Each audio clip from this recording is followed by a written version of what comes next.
Bad hip mobility can restrict your range of motion and cause low back or hip pain. Many of you struggling with lower back issues notice that your hips are so tight, and that's because they are tight, yeah.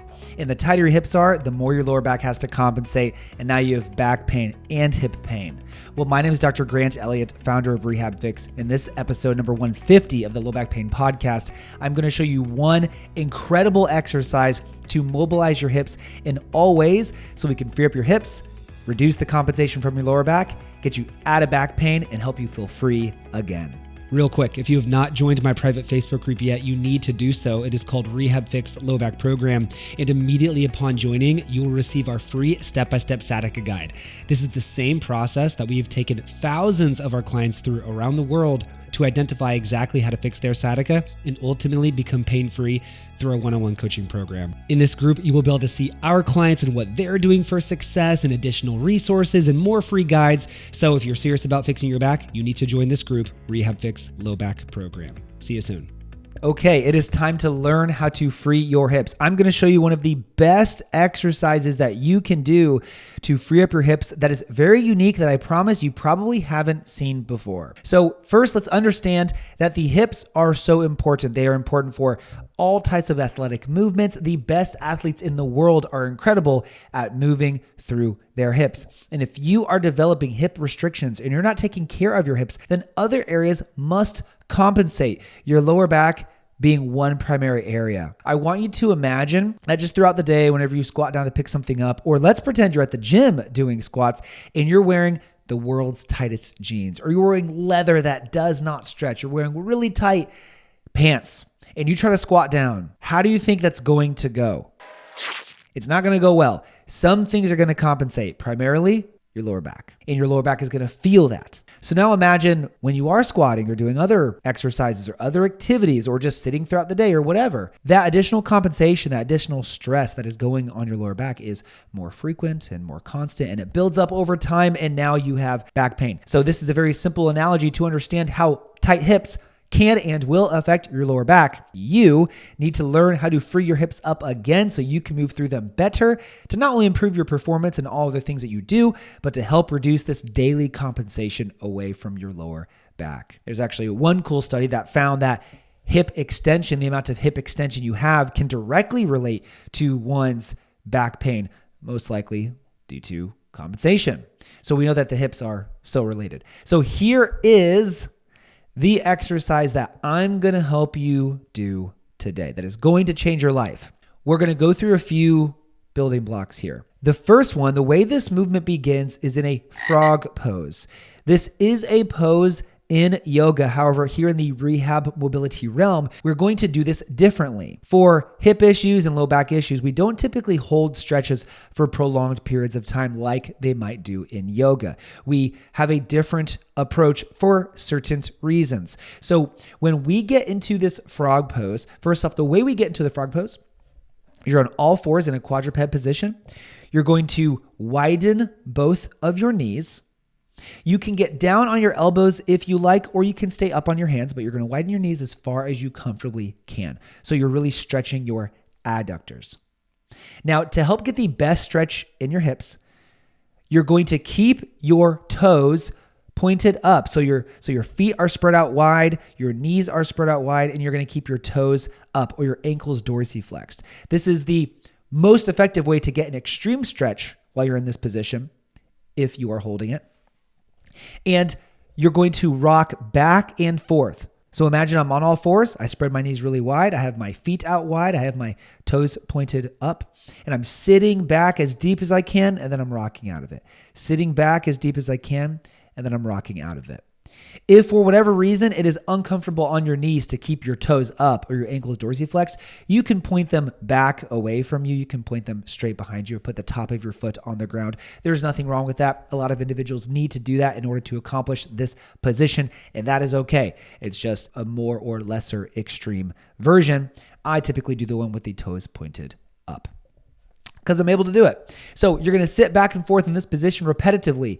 This is obviously going to be an incredible stretch for many of you. And a key tip with this is to keep your lower back flat, to keep your spine neutral.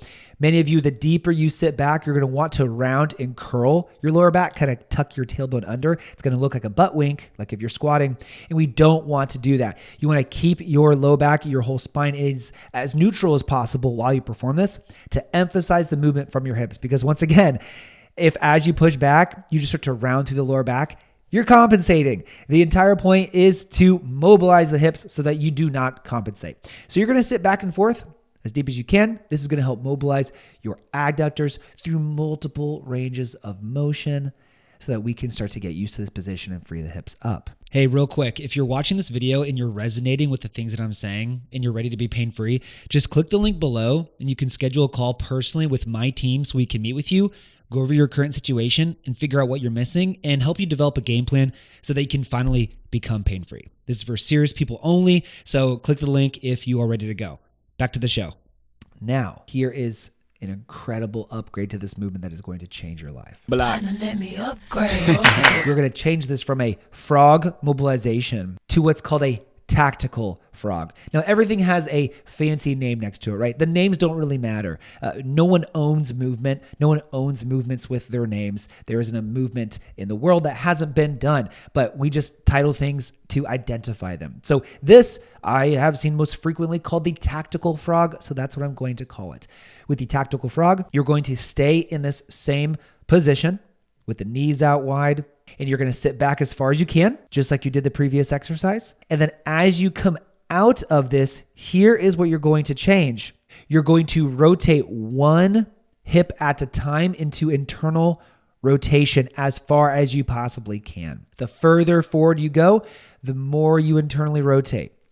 And then you're going to reverse it and sit back. And as you sit back into the hole, you're going to return the leg out of internal rotation back into its neutral position. And then you're going to rotate the other one as you rock forward again, alternating back and forth. So you're sitting back into the position as deep as you possibly can with your spine neutral. As you rock forward out of it, you are internally rotating one side and then returning that foot down as you sit back and then just alternating back and forth each time. This stretch is so amazing for the hips because it is helping you maximizing your hip joint range of motion and muscular range of motion. So many individuals do not get this type of range of motion in their day. Most individuals are not practicing internal rotation. Most individuals are not significantly mobilizing their hips into external rotation and abduction. Not many people are doing that at all. And this is also activating your internal rotators as well. So as you're doing this mobilization, you're doing a strengthening component too. By internally rotating, you're using some of your glute muscles, you're using some of your hip flexor muscles, you're using some of your adductor or your groin muscles too. A lot of muscles that you probably are not using throughout your day and muscles that probably would like to be used to help you improve your function and improve your lower back pain. I'm here. Use me. So this movement is mobilizing your hips in literally all ranges of motion. It's amazing. And it's also strengthening some key muscles too that you do not use very much in the end range of the joint, which is so good for joint health. We know that loading joints in the end range is so good for joint health. It improves joint mobility, right? It produces more joint fluid, better mechanoreception. It gives you more control of that joint. It's going to help you have a healthier joint for longer. It's so great. It's for awareness. There's so many good things about it. So this one exercise has easily become one of my absolute favorites for freeing up my hips as I prepare for a deadlift workout, for a squat workout, for a run, for whatever is involved with your lower body. You need to do this before your workouts. You need to do this throughout your day.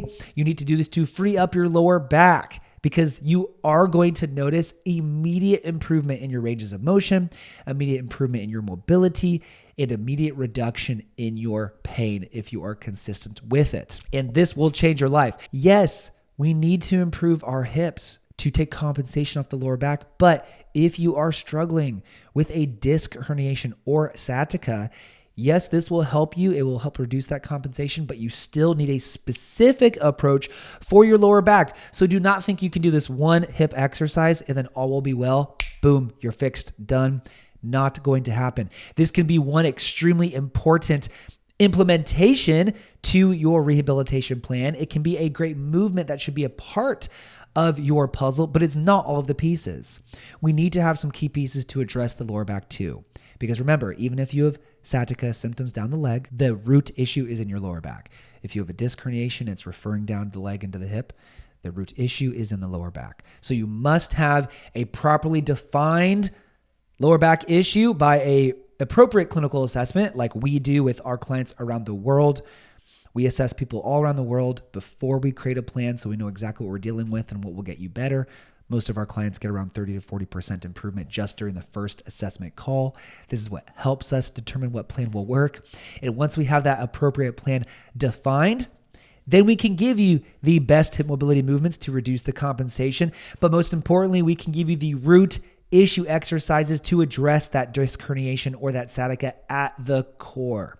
We can help you go through the centralization process that we take our clients through. We help you centralize the disc, take the pressure off the nerve, remove that nerve pain for life. These are the things that we do so well because we meet with hundreds of people every single week, and this is all that we do. So having this key approach combined with some excellent hip mobility movements is the best way for you to reduce your pain fast. And the best time to take advantage of these resources is now, because you do not need to live in pain. Your life does not have to be restricted. Your body does not have to ache on a daily basis. You can put this behind you. You can get better. All it takes is action. And those who take action faster are those who succeed faster. And ultimately, those who are able to make decisions faster win. And I want to see you win. Once again, be sure to join my Facebook group, RehabFix Low Back Program, so you can get additional exclusive content and our free sciatica guide immediately upon joining. If you are watching this on YouTube, please like, comment, and subscribe. If you are listening on your favorite podcast platform, please leave a 5-star rating and review so we can grow this podcast and help reach more individuals who deserve to get results, who feel like they're spinning their tires and getting frustrated in doing so. As always, move more, move in nature, move in the sun. Thank you so much for listening and have a great day.